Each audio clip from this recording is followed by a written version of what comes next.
مرحبا بكم أعزائي الطلبة المستوى الثاني بكالوريا SVT-PC et Sciences Maths International. Maintenant, je vais essayer de vous présenter la série numéro 2 de chimie. Et dans cette série, il comprend ce qu'on appelle, comme vous voyez sur la figure, il y a la notion de solution mère, la solution phi, F, ce qu'on appelle le facteur de dilution, V, V phi et V mère. Et comme vous voyez là sur cette fiole, une solution qui est très concentrée, une solution qui est diluée. Et là, on va parler de la dilution. Ou bien diluer une solution, ça veut dire diminuer sa concentration par l'ajout d'un volume. C'est ajouter, augmenter le volume, diminuer la concentration, mais la quantité de matière reste constante. Et ce F, c'est ce qu'on appelle le facteur de dilution. Il compensait le rapport de la concentration mère de la solution, mère c'est la solution concentrée, sur la solution phi, ou bien le volume phi sur le volume prélevé de la solution mère. Et ça, pour préparer des solutions faites à partir d'une solution mère. Parce que dans les laboratoires, vous avez des solutions concentrées.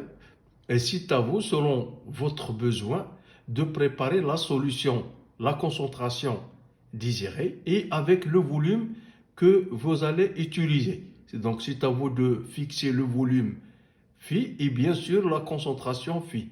Et vous allez utiliser cette méthode pour préparer la solution, ce qu'on appelle la solution phi, c'est-à-dire la concentration de la solution phi et quel est le volume qu'on doit prélever de la solution mère pour préparer la solution phi. Donc la méthodologie est comme suit. Donc à l'aide d'une micro-pipette, on prélève un certain volume de la solution mère. Donc à partir de ça, c'est ça la première étape. Donc c'est le prélèvement de la solution mère par la micropipette qu'on met dans une fiole jaugée. Et on ajoute à l'aide d'une piscette, on ajoute de l'eau distillée jusqu'au trait de jauge. Et c'est ce qu'on appelle la solution phi, c'est-à-dire le volume phi ou bien c'est la solution phi. Et à partir de là, on peut déterminer la concentration parce que la concentration elle est connue et le volume il est connu parce que dans le cas des réactions chimiques, vous avez besoin d'une certaine concentration et avec un certain volume qui va vous faire la réaction. Donc c'est à vous de choisir la concentration et le volume. Et puisque celle-là c'est CI/VI, c'est-à-dire concentration de la solution mère fois le volume de la solution mère est égal à concentration de la solution phi multiplié par le volume de la solution phi, et ça ce qu'on appelle la loi de dilution. C'est ça ce qu'on appelle la loi de dilution. On va avoir aussi les notions de pH. Mesurer le pH d'une solution et on a à l'aide d'un pH mètre. Et on sait bien que la dilution, quel est l'effet de la dilution sur la valeur de pH, puisque la dilution, ça permet d'augmenter le volume. Et qui dit augmenter le volume, on sait que la concentration C est égale à N sur V. Ça veut dire augmenter le volume, c'est-à-dire diminuer la concentration. Et diminuer la concentration, c'est augmenter le pH. Comme vous voyez ici sur la figure, une solution acide avec un pH inférieur à 7, c'est-à-dire que vous avez un milieu qui est acide. Lorsque vous avez fait une dilution, c'est-à-dire que vous avez ajouté de l'eau distillée, vous constatez qu'il y a augmentation de pH et une diminution de la concentration. Maintenant, on va passer à l'exercice 1. Donc, on dispose de deux solutions acides. 400 ml de la solution A de pH est égal à 5,3. 30 ml de la solution B de pH est égal à 2,9. Premièrement, la première question, quelle est la quantité de matière d'ion oxonium? Et lorsqu'on parle d'oxonium, ça veut dire H3O+, dans chaque solution. Donc, deuxièmement, quelle est la solution la plus acide? Donc, une fois trouvé les concentrations, vous allez les comparer. Quelle est la solution la plus acide? Quelle est la solution la plus acide. Donc, une fois déterminée la concentration de H3O+, soit que vous allez comparer la concentration de H3O+, soit de comparer les pH. Et à ce moment, vous allez dire quelle est la solution. Est-ce que la solution A ou bien la solution B qui est plus acide? Si on mélange les deux solutions sans aucune transformation n'ait lieu, quel est le pH de la nouvelle solution? Donc, dans cette question, il faut penser à trouver la quantité de matière de H3O+. Une fois trouvé la quantité de matière de H3O+, vous allez trouver la concentration et vous allez appliquer le pH. Donc, vous essayez de prendre un bout de papier et essayez de résoudre cet exercice. Donc, la solution, la quantité de matière. Donc, appliquons la relation. On a NH3 plus la quantité de matière. La quantité de matière, puisqu'on a vu que la concentration de H3 plus est égale à N de H3 plus fois V. Or, on sait que la concentration de H3 plus est égale à 10 moins pH parce qu'on a le pH. Donc, la concentration de H3 plus est égale à 10 moins pH fois V, ce qui donne la concentration de H3 plus. Donc, pour la solution A, on a NaH3+ est égal à 10 moins 5,3 multiplié par 0,4, c'est-à-dire le volume, soit Na de H3+ est égal à 2, 10 moins 6 mol par litre. De même, pour la solution B, qu'est-ce que vous avez? Vous avez, donc on va chercher la quantité de matière de NH3+, puisque vous avez la pH, donc c'est 10 moins pH, multiplié par le volume. Donc, ce qui donne que NBH3+ est égal à 3,8 10 moins 5 mol par litre. Donc, maintenant, on passe à la deuxième question, quelle est la solution la plus acide? Donc, on a vu soit on va comparer avec les pH, ou bien on va comparer avec les concentrations. Donc, on a le pH A est supérieur à pH B, donc la solution la plus acide est la solution B. Donc, si on compare avec le pH, donc la solution la plus acide, et vous voyez que dans la solution B, vous avez la, vous avez la quantité de matière d'ion H3+, c'est 3,10-5, et il est supérieur à, ou bien on peut calculer la concentration de H3+, et on peut comparer automatiquement que la solution B, elle aura une concentration qui est supérieure à celle de la concentration de H3+ de la solution A. Donc, on peut dire que la solution B elle est plus acide que A. Donc, pour déterminer, troisièmement, pH de la solution, de la nouvelle solution, c'est-à-dire du mélange. On a mélangé A et B. Donc, qu'est-ce qu'il faut faire? Dans le mélange obtenu des deux solutions, aucune transformation chimique n'a eu lieu. Donc, qu'est-ce qu'il faut faire?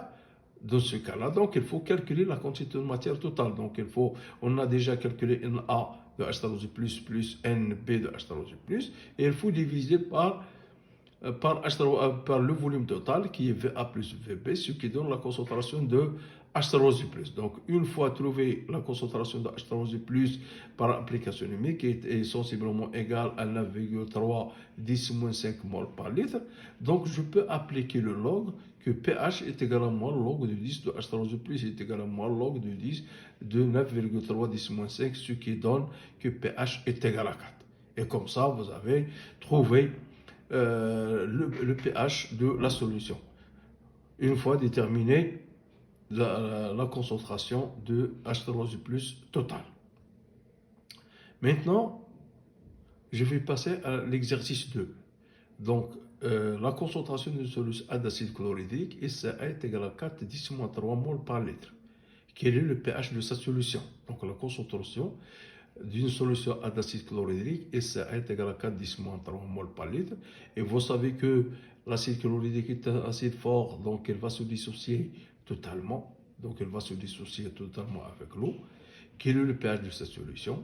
2. À partir de la solution A, on veut préparer 500 ml d'une solution A' d'acide chlorhydrique de pH est égal à 3,5. Décrire le procédé opératoire. Quel est le volume de la solution à prélever? Troisièmement, on mélange 25 ml d'une solution 1 d'acide chlorhydrique de pH est égal à 2 et 35 ml d'une solution d'acide chlorhydrique de pH est égal à 3,5. Quel est le pH de la nouvelle solution? Donc la solution de l'exercice 2, donc le pH de la solution. Donc HCl est un acide fort. Donc, lorsqu'on dit un acide fort, ça veut dire qu'il se dissocie totalement. Donc, c'est un réactif qui est limitant, qui se dissocie totalement, sa réaction est totale. La quantité de matière du solide apportée est égale à la quantité de matière d'ion oxonium. Donc, la concentration qu'on a, c'est-à-dire Ca, puisque c'est dissocié totalement. Donc, pour trouver le pH, pH est égal à moins log de la concentration de Ca donnée dans l'énoncé est égal à 4 moins log de 4 10 moins 3, soit pH est égal et sensiblement égal à 2,4.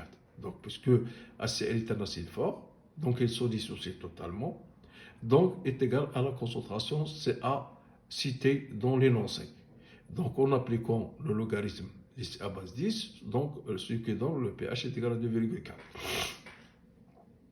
Procédé opératoire pour préparer la solution. Pour préparer la solution A' de volume Va' est égal à 5 ml, c'est un 100 ml. On prélève un volume Va de la solution mère A et on le met dans une fiole jaugée 500 ml, puis on complète. Et c'est ce qu'on appelle le phénomène de dilution, c'est-à-dire à partir, c'est ça la solution phi, c'est ça, et la solution mère, c'est le volume de la solution phi est 500 ml et on prélève un volume Va de la solution, mais c'est-à-dire de la solution concentrée, on le met dans une fiole jaugée de 500 ml, puis on complète avec de l'eau distillée jusqu'au trait de jauge en agitant tout au long de l'opération.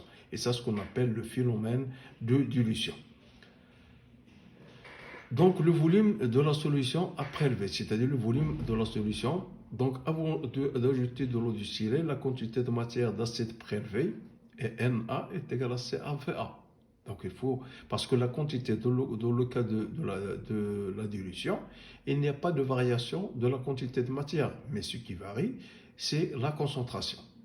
Donc après l'ajout de l'eau, la quantité de matière d'acide de la solution préparée et Na' est égal à Ca', Va'.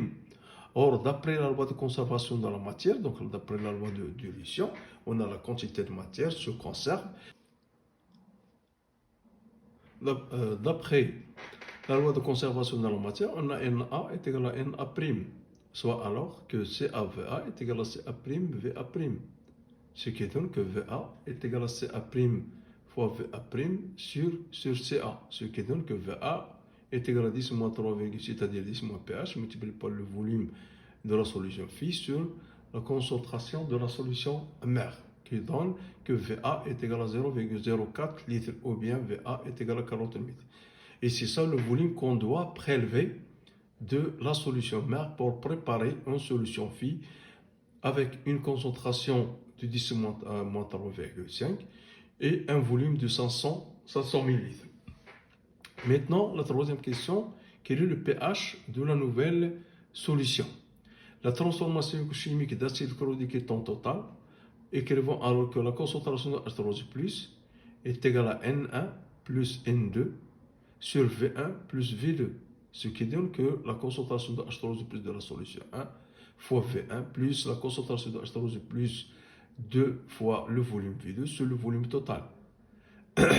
Ce qui donne que la concentration de H3+ est sensiblement égale à 4,40 10-3 mol par litre. Le pH de la solution, donc on applique le pH est égal à moins log de la concentration de H3+, donc soit un pH est égal à 2,4. Maintenant, on va faire l'exercice 3. Une solution d'acide méthanoïque HCOH de concentration C est égale à 5,10-2 mol par litre et de pH égal à 2,5 à 25 degrés. Premièrement, écrire l'équation de la transformation entre l'acide méthanoïque et l'eau. Deuxièmement, construire le tableau d'avancement de sa transformation. Troisièmement, la transformation est-elle totale ou limitée. Quatrièmement, exprimer puis calculer la valeur du quotient de réaction à l'équilibre. Donc la solution de l'exercice 3 est donnée comme suit. L'équation de la transformation est la suivante. Donc l'acide méthanoïque qui réagit avec l'eau, avec H2O. On a supposé maintenant avec le deux flèches parce qu'on ne sait pas est-ce qu'il s'agit d'une réaction totale ou bien une réaction limitée qui va donner le méthanoate plus H3+. Pour la réalisation du tableau d'avancement, on suppose que N est la quantité de matière initiale de soluté apportée, et la soluté c'est H sur H, et H2O c'est un solvant. Donc soit X l'avancement au cours de la transformation, et X max l'avancement maximal si la transformation est supposée totale. Donc X max et l'avancement maximal c'est la quantité de matière formée si la réaction est supposée qui est totale. Donc maintenant on va construire le tableau d'avancement. Dans ce tableau, vous avez l'équation de la réaction HCOH plus H2O qui donne HCO- plus H3O plus. Vous avez l'état du système initial en cours de la réaction finale, avancement 0, à l'instant t est égal à 0, x et x max. Donc pour la réaction, à l'instant t est égal à 0, on a n mol de HCOH, le solvant est indexé et 0 mol pour les produits, c'est-à-dire pour HCO- et H3O plus 0. À l'instant t de t différent de 0, on a n moins x, le solvant toujours en excès, et on a formation du x mol de HCO- et x mol que H3O plus. Il faut constater qu'elles ont la même quantité de matière puisqu'elles ont le même coefficient stoichiométrique. Et à l'instant final, vous avez x max, donc c'est n moins x max, le solvant est toujours en excès, et x max de HCO- et x max pour H3O plus. Maintenant, on va montrer s'il s'agit d'une réaction totale ou limitée. Donc, pour ce faire, donc il suffit de calculer le taux d'avancement. Le taux d'avancement taux est égal à xf sur xm. À quoi est égal xf? Est égal à xf est égal à x. Donc, est égal à la concentration HCO finale. Et on a déjà le pH, ce qui implique puisque vous avez le pH, vous avez la concentration de H3O+. Et on sait bien que la concentration de H3O+, est égale à la concentration de HCO-. Donc, on va calculer la quantité de matière XF, c'est-à-dire formée. Donc, fois V, c'est égal à 10 moins pH fois volume. On suppose que l'acide HCO est un réactif limitant. Donc, si on suppose de l'autre côté que le HCO est un réactif limitant, ça veut dire que c'est qu'il va disparaître. Donc, à l'instant T, n moins x max est égal à 0, d'où x max est égal à n est égal à CV. Donc, c'est la quantité initiale, c'est la quantité. Si le réactif est limitant, ça veut dire que la quantité qu'on a introduite initialement, il réagit à l'instant T final, vous avez 0. Donc n moins x max est égal à 0, donc on peut déterminer xm est égal à. Une fois que vous avez déterminé xf et xm, on peut faire le rapport, c'est taux qui est égal à xf sur xm, qui va donner le taux d'avancement, puisque on a xf est égal à la concentration de H3O plus est égal à la concentration de HCO-. Donc, est égal à 10 moins pH sur C, introduit de solidité initialement. Donc, ce qui donne que taux est égal à 6,32, 10 moins 2. Donc, on a vu que pour une fois connaître le taux, donc on peut déterminer s'il s'agit d'une réaction totale ou bien une réaction qui est partielle. Donc, si vous avez taux égal à 1, donc c'est une réaction qui est totale, mais dans ce cas, vous voyez que taux il est inférieur à 1, cela signifie que la transformation est limitée. Et bien sûr, et cela se confirme de fait que HCOH c'est un acide qui est faible, donc il est faiblement dissocié, donc ça veut dire qu'il a un taux qui est inférieur à 1. Donc connaissant maintenant, dans la quatrième question, on va calculer le quotient de réaction. Donc, le quotient de la réaction, si vous revenez, est égal à le produit de concentration des produits, c'est-à-dire le produit de la concentration HCO- multiplié par la concentration de H3O+, sur la concentration des réactifs, c'est-à-dire HCO, c'est-à-dire l'acide méthanoïque. D'après le tableau, on a NHCO- à l'équilibre est égal à NH3O+ est égal à XF. Donc, on a la concentration de CO- est égale à la concentration de H3O+ est égale à 10 moins pH. Et on a NCOOH est égal à N moins XF est égal à N moins N de H3O+. Et la concentration de HCOH est égale à C moins la concentration de H3O+, est égale à C moins 10 moins pH. On remplace dans l'expression Q équilibre est égal à la constante astrologie plus au carré est égal à 10 moins 2 pH sur C moins 10 à la puissance moins pH. Application numérique Q équilibre est égal à 10 moins 2 fois 2,5 sur 5 fois 10 moins 2 moins 10 moins 2,5, ce qui est donc Q équilibre est égal à 2,4 fois 10 moins 4. Et merci de votre attention.